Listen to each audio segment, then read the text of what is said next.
So, problem number one discuss about the housing affordability crisis in Idaho, and I came up with a brief summary that it is about the citizens of Idaho who are struggling to manage high level of housing costs due to the occurrence of supply and demand, with many individuals wanting the same outcome.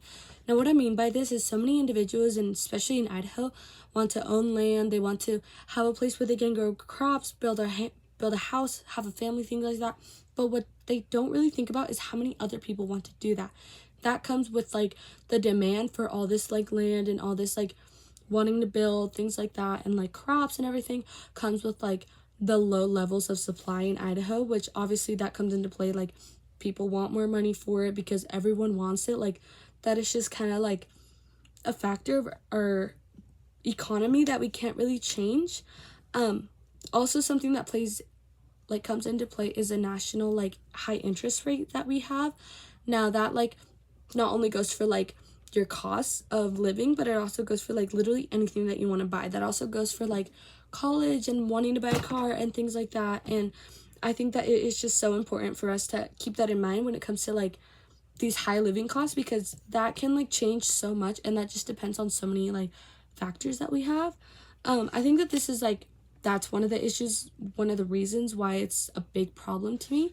And I think that why it should also be considered a big problem and taken into perspective as a big problem, because also not only does it affect so many people, but solving this issue takes a lot of high authority officials, such as government officials, federal legislators, and also local finance institutions who not only lend you that money, but also give you like the interest rate, things like that. So I just think that there are so many factors that come into play that it just affects way too many people, and a lot of individuals come into play when it comes to alleviating this problem. Now, for the second problem, we are talking about mental health and kind of the imbalance of mental health data across the states. Now, when I talk about data, I'm talking about the people who have been affected by mental health, who have been treated by mental health, those who go untreated, and those who have been effectively healed and like are like doing okay now because they got the help that they need.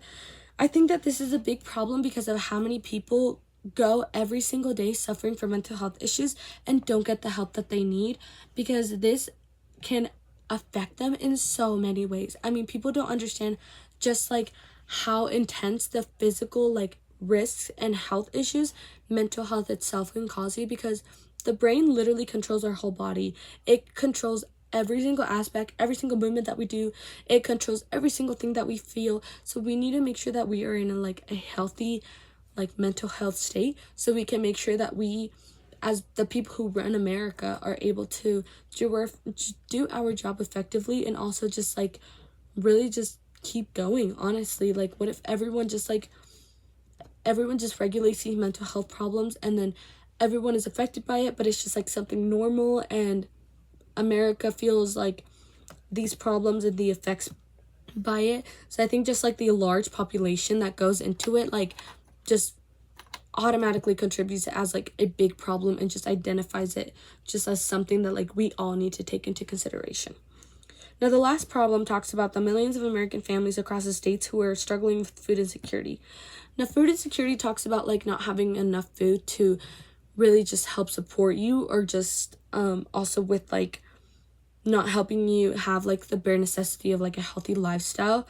With families, I mean, I'm talking about like also single people who can't seem to like have enough food, but I'm also talking about like the children.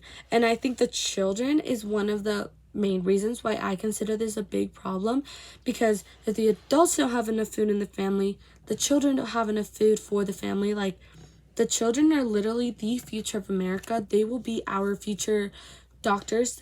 They will be our future construction workers. Some of them will even be our future presidents.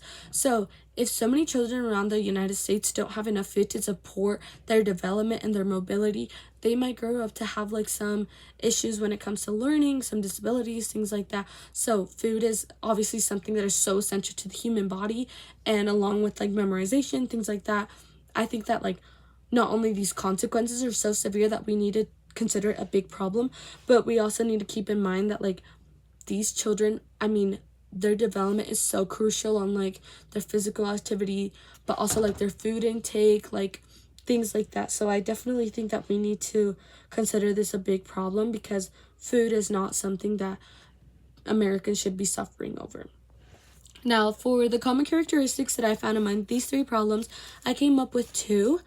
The first one is multi-step solutions, because I think that these are such big problems that they cannot be solved overnight, and they cannot be solved by just a small group of people. These solutions need to be taken step by step, and also make sure that these steps are essentially like effectively used and effectively managed by also like the correct amount of people. I mean, people like our government, people like our president. We need to make sure that people know what they're talking about when it comes to trying to fix this problem, so they are taking the correct steps, so we are getting the correct solutions. We are making sure that we are helping everyone, not just like a certain demographic, a certain like group, things like that. Like, we need to make sure that we take enough steps necessary that we can really help out every single American who is suffering from these problems.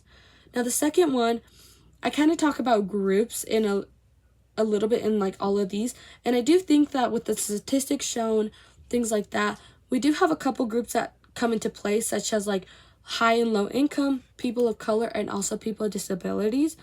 I think that these problems like are kind of like focused on a certain like group, whether like I would honestly relate like the housing like problem more to like the low income group, because like they are the ones who are definitely going to be suffering more from it, things like that. I would probably match the third one to people with like disabilities, because I think that like with children and with their development and with their growth, like you definitely need to make sure that like people with disabilities and specifically have the correct nutrients and the correct like food that they're able to have to support their like extra needs bodies, and that they're able to be able to thrive in like the environments that they are put in. For people of color, I personally would put them in problem 2, because I think among different cultures, mental health is like taken more seriously depending on your culture. In my experience, I am Hispanic.